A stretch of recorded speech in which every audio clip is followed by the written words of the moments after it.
रखने के लिए हमारा चीफ कोऑर्डिनेटर सुबोध पाखरिंग को सौंप रहा है। सब आप जो बीच में बोल रहा था ठीक है, बाद में क्वेश्चन और होंगे कुछ तो आप लोग पूछ लेना, इसके लिए हम क्षमा चाहते हैं। तो सबसे पहले आप सबको दार्जिलिंग का एक तो पॉलिटिकल पार्टी है जिसका नाम गोरखा राष्ट्रीय कांग्रेस है, जिसका only issue Sikkim Darjeeling unification है, इसके लिए काम कर रहा है। हम लोग सबसे पहले गोरखा राष्ट्रीय कांग्रेस दार्जिलिंग का पॉलिटिकल पार्टी की तरफ से आप सभी को हार्दिक अभिनंदन एवं स्वागत करता हूँ। तो इसके लिए आपको प्रेसिडेंट को एक चीज वहाँ से हम कुछ ले तो नहीं पाया, लेकिन as a token of respect it is for you all the people. Okay, तो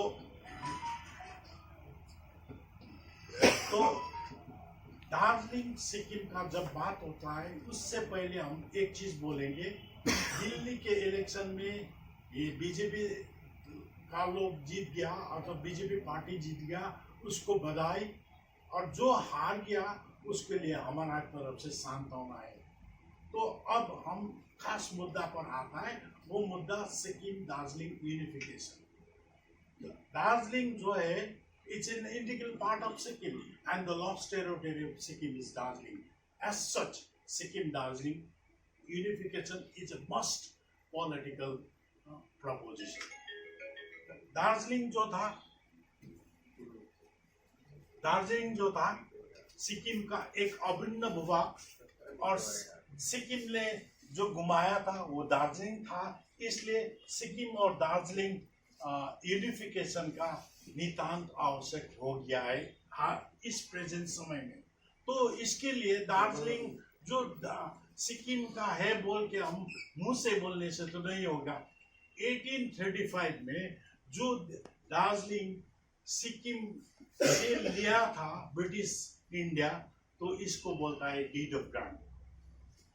डीड ऑफ ग्रांट का माना होता है, as per the deed of grant Darjeeling was given to British India for the senatorial purpose. स्वास्थ्य आर्जन करने के लिए ये जो छोगेल राजा सिक्किम का था वो दे दिया था। ये इंग्लिश में लिखा है, ये 3 भाषा में, और दूसरा भाषा जो है लेप्चा भाषा है। तीसरा भाषा ये अलग अलग भाषा में 3 भाषा में दिया है। तो ये इस हिसाब से वो लोग डीड ऑफ ग्रांट का माने डीड ऑफ गिफ्ट नहीं है। इसके बावजूद, इसके अलावा ये छोगेल राजा जो था, ये छोगेल राजा ट्रीटी पेमेंट लेता था। ट्रीटी पेमेंट जो लेता था, ट्रीटी पेमेंट शुरू में जहां से किया था, तो उसके बाद में 112 इयर्स अप टू 3 लाख लिया था। तो इसके लिए जो दार्जिलिंग ब्रिटिश ने लिया था इधर पर, तो क्या हो गया, ब्रिटिश को चलाने के लिए थोड़ा असुविधा हो गया। इसलिए सबसे पहले ब्रिटिश लोग क्या कर दिया, दार्जिलिंग को non regulated area outside the purview of British rule वो कर दिया था। उसके बाद में क्या कर दिया था, वो उसको कानून भी ठीक नहीं हो गया, तो रेगुलेटेड एरिया कर दिया। उसके बाद में उसको भी मॉडिफाई करके क्या कर दिया, शेड्यूल डिस्ट्रिक्ट बना दिया 1874 में। शेड्यूल डिस्ट्रिक्ट के बाद में वो एक्सक्लूडेड एरिया कर दिया 1919 में। तो पार्शियली एक्सक्लूडेड एरिया कर दिया 1939 में। तो उसके बाद में जब इंडिया इंडिपेंडेंट हो गया, तब क्या मुसीबत हो गया, ये दार्जिलिंग अलग से बैठा था, तो मुसीबत एक चीज को पड़ गया कि वहां पर क्या करना है, कैसे एडमिनिस्ट्रेशन चलाना है। उसके लिए for 7 years, at least for 7 years, Darjeeling has been kept in no man's land, जिसके लिए हम लोग आरटीआई किया था। आरटीआई का पेपर में बोलता है, हमको पता नहीं है, 7 साल। उसके बाद में क्या किया है, 1947 प्लस 7 years it becomes 1954। तो 1954 में बंगाल का कंटिन्यूअस एरिया होने से, बंगाल का सामने हाराहारी बोलता है हम लोग, कंटिन्यूअस एरिया होने से सामने वो administration for the sake of administration. Darjeeling क्या नेपाल का नहीं है, दार्जिलिंग सिक्किम का है। ये तो हम नहीं बोला ना, ये पेपर दे दिया, ये इट्स अ गवर्नमेंट डॉक्यूमेंट। अगर बात की जाए जो दार्जिलिंग की जनसंख्या जो होगी, पॉपुलेशन वो क्या चाहती है, उसमें उनकी क्या प्रतिक्रिया है? मेजोरिटी यही चाहता है, सेपरेशन फ्रॉम बंगाल। तो ये उसमें सबसे सरल और सुविधा Sikkim Darjeeling unification. White paper issues mean मतलब आपको अगर जाना चाहिए तो सुप्रीम कोर्ट में भी आप जा सकते हैं। क्या इसकी अब आप अपील करना करेंगे व्हाइट पेपर के अकॉर्डिंग? ये आपको बनता है? जी, ये सही बात बोला। ये तो पार्टी का डिसीजन होता है, पार्टी ये decision। हम तो अकेला कुछ नहीं करता। पार्टी क्या करेगा वो उसी हिसाब से करेंगे। हम तो चीफ कोऑर्डिनेटर हैं। Thank you. और कुछ है तो पूछिए। नहीं बस।